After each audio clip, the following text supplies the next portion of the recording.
खंडवा जिले के कई हिस्से में बारिश ने तबाही मचाई है। कहीं नदी नाले उफान पर हैं, जिससे लोगों के लिए परेशानी का सबब बनते जा रहे हैं। कहीं लोगों के कच्चे मकानों में पानी घुस गया तो कहीं लोगों के अनाज पानी लगने से खराब हो गए। पुनासा क्षेत्र में तेज बारिश से हाहाकार मचा हुआ है। बुधवार को आई अजनाल नदी के उफान के बाद नदी से सटे दर्जनों गाँव में बाढ़ जैसे हालात हो गए। गुर्जर खेड़ी, आवलिया, रिचफल, कलिया खेड़ी, नबल गांव में सैकड़ों की संख्या में मवेशी और वाहन बह गए। कई लोगों के कच्चे मकान भी गिर गए।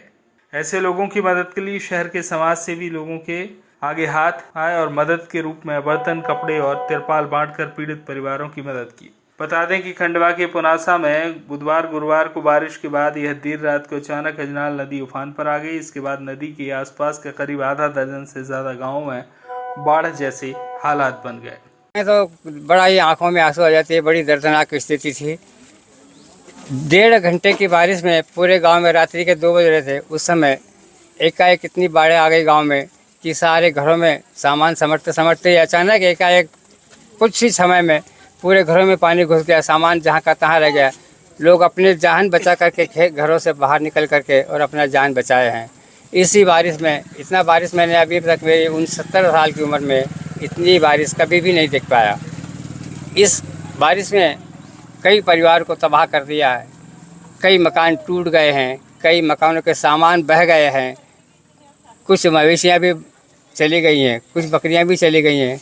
अब जितना नुकसान करवाएं कहें कम ही है, क्योंकि परिवार में जो भी सामग्रियाँ रहती है, अनाज है, खाद बीज है, अन्य सामग्री है, बर्तन है, दालें हैं, ये सारी चीज़ें जो है पूरी नष्ट हो गई हैं और बह भी गई हैं। मंडली फाउंडेशन मोरघड़ी से कुछ राहत मिली है, जिसमें कुछ क्या बोलते पन्नी तिरपालें हैं मिली हैं और कुछ बर्तन और कुछ कपड़े वितरित किए गए हैं, जो परिवार बिल्कुल बेघर हो गए। ये गांव ऐसा स्थित है कि इसके दोनों तरफ नदियां हैं और यहाँ की जो आप देख ही रहे हैं कि व्यवस्थाएं बहुत कमज़ोर हैं। कच्चे मकान बहुत सारे हैं और जैसा कि बताया गया, इतना भयंकर बारिश हुई थी, नदी दोनों तरफ से पूर होकर के गांव में आ गई थी। नुकसान हुआ है। हमारे आने के 2 लक्ष्य हैं। पहला लक्ष्य ये है कि जो शासन का जो मुख्य तो शासन का काम है, उनका काम वो कर रहे हैं, ऐसा बोलते हैं। उन्होंने अभी तक कुछ सर्वे किए हैं पर अभी तक राशि कुछ हाथ में नहीं आई।